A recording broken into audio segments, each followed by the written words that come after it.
नवनीत राणा, राजनीति में शेरनी लेकिन संघर्ष भरा जीवन। नमस्ते, मैं एस्ट्रो गुरुमा डॉक्टर ज्योति जोशी आप सभी ज्योतिष प्रेमी एवं अध्ययनकर्ताओं का हार्दिक स्वागत करती हूँ।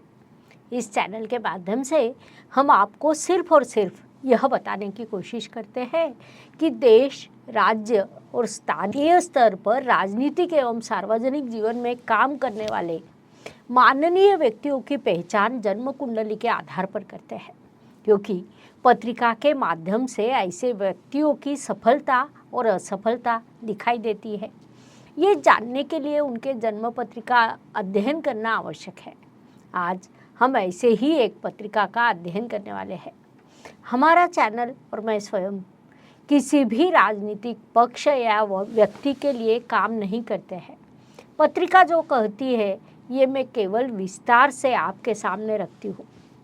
बात करते हैं, अगर आप इस चैनल पर नए हैं तो नोटिफिकेशन पाने के लिए आप हमारे एस्ट्रो गुरुमा डॉक्टर ज्योति जोशी को फॉलो करें। Astro Gurumaa doctor Jyoti Joshi YouTube channel subscribe, like और शेयर करें। इस वीडियो को अंत तक देखें।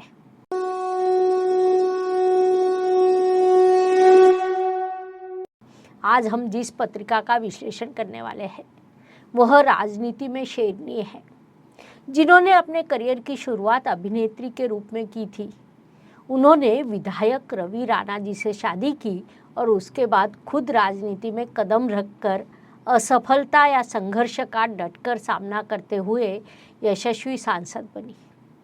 अब आप समझ ही गए होंगे, हम बात नवनीत राणा जी की करने वाले हैं। नवनीत राणा जी के जाति प्रमाण पत्र को लेकर हुए विवाद की हाल ही में उनकी जन्मतिथि को लेकर भी सवाल उठे हैं। उनकी 2 जन्मतिथियां गूगल नेट पर उपलब्ध है, लेकिन इसमें जिस तारीख के बारे में आश्वस्त है वो 3 जनवरी 1986, जन्मस्थान मुंबई। हम इसी तारीख से उनकी पत्रिका का अध्ययन करते हैं। नवनीत राणा। दरअसल हर पत्रिका अलग होती है, हर व्यक्ति अलग होता है। इसकी विशिष्टता इतनी अलग है कि कोई भी 2 अंगूठे की रेखाएं भी एक जैसे नहीं होती। विधाता ने हर व्यक्ति को अलग अलग बनाया है, उसकी पत्रिका भी। ऐसे विभिन्न पत्रिकाओं से एक नियम खोजना, उस पुरुष या स्त्री के पत्रिका का विश्लेषण करना या भाग्य की भविष्यवाणी करना एक बड़ा कठिन काम है। लेकिन हमारे ऋषि मुनियों ने तरह तरह के नियम बनाकर इसे हमारे लिए बड़ा आसान बना दिया है। आज हम नवनीत जी राणा की जन्म कुंडली पर नज़र डालते हैं तो देखते हैं कि यह पत्रिका कई तरह के भ्रम पैदा करती है। यह कन्या राशि की पत्रिका है। धन भाव में मंगल, शनि तृतीय भाव में विराजमान है। शनि तृतीय भाव में शुभ फलदायी होते हैं, लेकिन यह वृश्चिक राशि का है। चौथा स्थान जनता का होता है, जहाँ से हम जनता का प्यार देखते हैं। वहाँ राशि स्वामी और भाग्य शुक्र बुध के साथ व्यय रवि सभी एक साथ विराजमान है। 5वें स्थान में नीच राशि में गुरु है। गुरु जैसे ग्रह का नीच का होना बड़ा नकारात्मक माना जाता है, लेकिन सबसे खास बात है कि उन्हें 2019 में गुरु की महादशा शुरू हुई और गुरु की महादशा शुरू होने के बाद उन्होंने राजनीति में प्रवेश किया। जैसा कि हम जानते हैं कि यदि किसी महादशा को शुभ फलदायी होना है तो उसका पहला चरण विशेष संघर्ष का होता है। संघर्ष के उस चरण के समाप्त होने के बाद वे तेजी से प्रगति की ओर बढ़ते हैं। 2019 तक नवनीत राणा की राहु ग्रह में की महादशा चल रही थी। उनकी पत्रिका में राहु मेष राशि में 8वें स्थान में है, जिसने उन्हें काफ़ी बड़ा संघर्ष करना पड़ा। नवनीत जी को 2019 में गुरु महादशा शुरू होने के बाद वह चुनी गई। वहीं से उनकी तरक्की शुरू हुई। यहाँ एक और विभाग आता है। जब हम गुरु ग्रह को उनकी पत्रिका में देखते हैं तो गुरु नीच राशि में स्थित है और उन्होंने गुरु की महादशा में राजनीति में बड़ी सफलता हासिल की।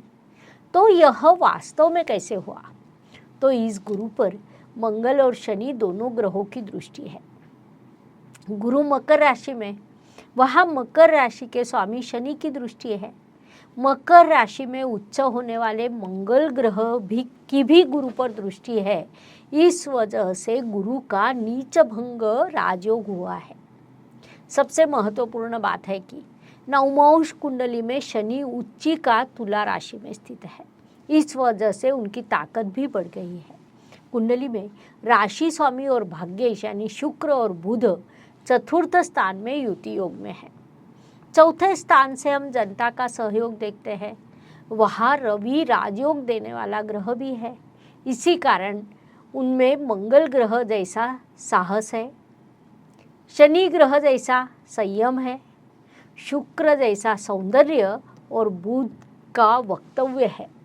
जब हम अष्टक वर्ग के माध्यम से पत्रिका देखते हैं तब यह पत्रिका अधिक स्पष्ट हो जाती है। मुख्य रूप से नीच राशि का गुरु होने के बावजूद भी नवनीत जी को भारी मात्रा में सफलता मिली है। जब हम इसे अष्टक वर्ग से देखते हैं तो गुरु ने मकर राशि को मजबूत 8 बिंदु दिए हैं। किसी एक ग्रह को किसी एक भाव में अधिकतम 8 बिंदु मिल सकते हैं, यानी मकर राशि को गुरु ने 100% बिंदु दिए हैं और गुरु अपनी मूल कुंडली में मकर राशि में है। गुरु ग्रह उनकी पत्रिका के लिए अकारक होते हुए भी गुरु की महादशा उनके लिए लाभप्रद साबित हुई है। हालांकि जब नीचभंग योग होता है तब संघर्ष अनिवार्य है। उनके जीवन में गुरु की महादशा तक निरंतर संघर्ष रहेगा। इस काल में बड़ी बड़ी घटनाएं होती रहेगी क्योंकि गुरु पर भी शनि और मंगल की दृष्टि है। साथ ही जब हम पूरे जन्म पत्रिका अध्ययन करते हैं, मूल पत्रिका में ग्रह जिस भाव में स्थित है, जैसे रवि ग्रह धनु राशि में स्थित है, धनु राशि को रवि द्वारा 3 बिंदु प्राप्त है। चंद्रमा कन्या राशि का है, चंद्रमा ने कन्या राशि को 5 इतने मजबूत बिंदु दिए हैं। मंगल तुला राशि में है, तुला राशि को मंगल द्वारा 7 बिंदु प्राप्त है। बुध धनु राशि में है, वहाँ 6 बिंदु प्राप्त है, यानी ये सारे मजबूत बिंदु हैं। यहाँ भाषण की कला, बोलने की कला, वाणी की मधुरता सब स्पष्ट है। बुध के बाद शुक्र ग्रह धनु राशि में है और शुक्र ने धनु राशि को सामान्य बिंदु दिए हैं। गुरु ग्रह ने पूरे 8 बिंदु दिए हैं। जब हम शनि के बारे में सोचते हैं तो शनि ग्रह ने अपने मूल पत्रिका में वृश्चिक राशि को 4 बिंदु दिए हैं, जिसे हम मजबूत कह सकते हैं। अर्थात यदि हम मूल कुंडली का अध्ययन करें तो अष्टक वर्ग में सभी ग्रह मूल कुंडली में जिस राशि में स्थित है उन राशियों को भारी मात्रा में बिंदु प्रदान है। मूल पत्रिका का प्रभावशाली और बलवान बनी है। अब उन्हें गुरु की महादशा शुरू हुई है। गुरु ने उन्हें 100% बिंदु देने के कारण निश्चित रूप से इस महादशा में भारी सफलता प्राप्त होने वाली है। हालांकि ये सच है, लेकिन नवनीत जी की पत्रिका में गुरु नीच राशि में स्थित होने के कारण उनके लिए संघर्ष अपरिहार्य है। हर दिन एक नया संघर्ष, हर दिन एक नया मोड़ और जीवन में कुछ नया घटित होना, इस तरीके से उनके जीवन का मार्गक्रमण गुरु के पूरे महादशा काल में रहेगा। इस वीडियो को देखते रहें। लेकिन अगर आप इस चैनल पर नए हैं और चैनल को सब्सक्राइब नहीं किया है तो सब्सक्राइब करें, लाइक करें, अपने दोस्तों, रिश्तेदारों और ज्योतिष अध्ययनकर्ताओं को शेअर करें। सर्व ज्योतिषप्रेमी आणि अभ्यासकांसाठी एक परिपूर्ण ज्योतिष बनण्याची सुवर्ण संधी चालून आली आहे। ज्योतिष महासंमेलन दिनांक 11 आणि 12 जून 2023 रोजी पुण्यातल्या पावनभूमीत हॉटेल प्रेसिडेंट, प्रभात रोड इथे हे महाअधिवेशन होत आहे। या अधिवेशनात सहभागी होण्यासाठी आपल्याला आधी नाव नोंदणी करावी लागेल। त्यासाठी शुल्क आहे केवळ 1800 रुपये। अनुक्रमे 4100 आणि 2500 रुपये शुल्क असेल। अशा सदस्यांचा होईल मान्यवरांच्या हस्ते शाल, श्रीफळ आणि स्मृतिचिन्ह देऊन सन्मान। सर्वांसाठी असेल चहा, नाश्ता, भोजन, हाय टी। मग उशीर कशाला? 9850098688 या नंबरवर फोनपे, जीपे करून आपली नोंदणी निश्चित करा आणि महाअधिवेशनात सहभागी व्हा. नोंदणीसाठी पुन्हा एकदा नंबर सांगते, 9850098688. अधिक माहिती तुम्हाला डिस्क्रिप्शन बॉक्समध्ये उपलब्ध असेल.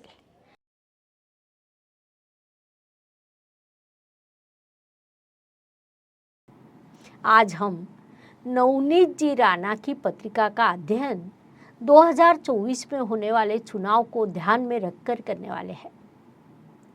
इस पत्रिका को उस चुनाव के समय ग्रहों का कितना समर्थन मिलेगा इस दृष्टि से देखने वाले हैं.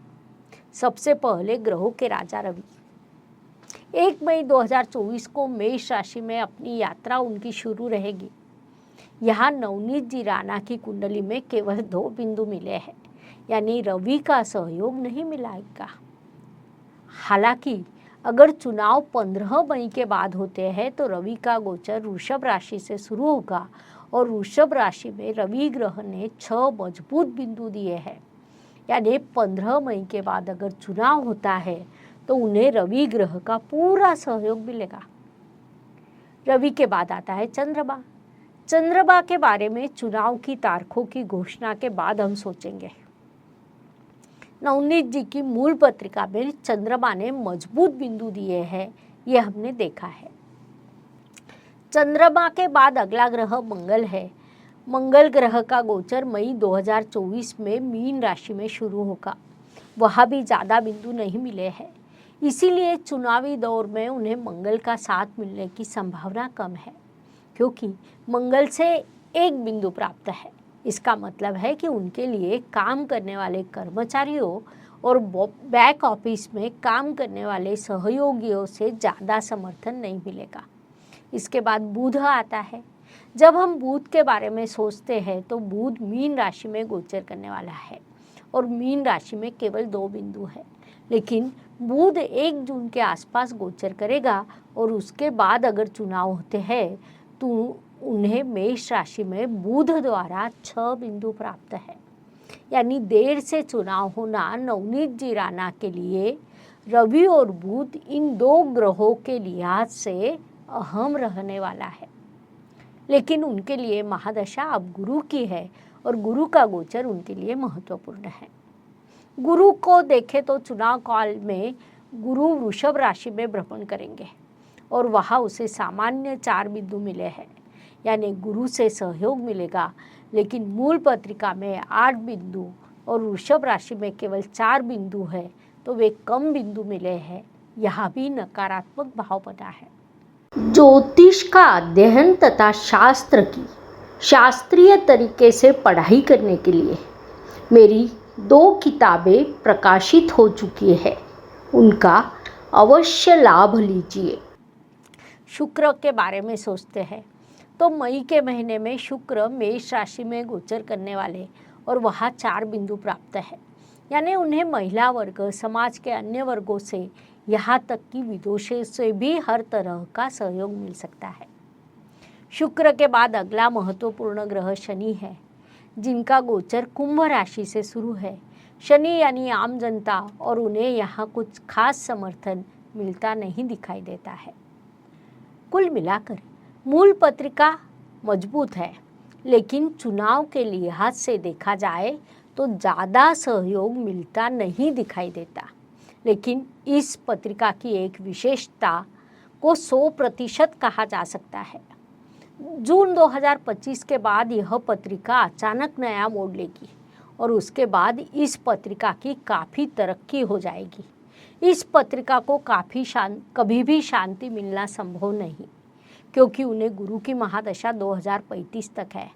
तब तक विभिन्न कारणों से उनके जीवन में संघर्ष आते जाते रहेंगे. संघर्ष उनके जीवन का अनिवार्य हिस्सा है, ऐसा हम कह सकते हैं. संक्षेप में, मई 2024 के चुनाव में हुए अपितु 15 मई 2024 से पहले हुए, तब नवनीत जी राणा को ग्रहों का सहयोग नहीं मिलेगा. 15 मई के बाद अगर चुनाव है तो कहीं न कहीं सहयोग मिलता है. ऐसे ही विभिन्न पत्रिकाओं के नवीन जानकारी जानने के लिए हमारे साथ बने रहें, देखते रहें astro Gurumaa doctor Jyoti Joshi YouTube channel. अगले एपिसोड में फिर मिलेंगे। धन्यवाद। शुभम भवतु। जय ज्योतिष। Please like, share and subscribe the channel. और हाँ, बेल आइकॉन दबाना ना भूलें। धन्यवाद।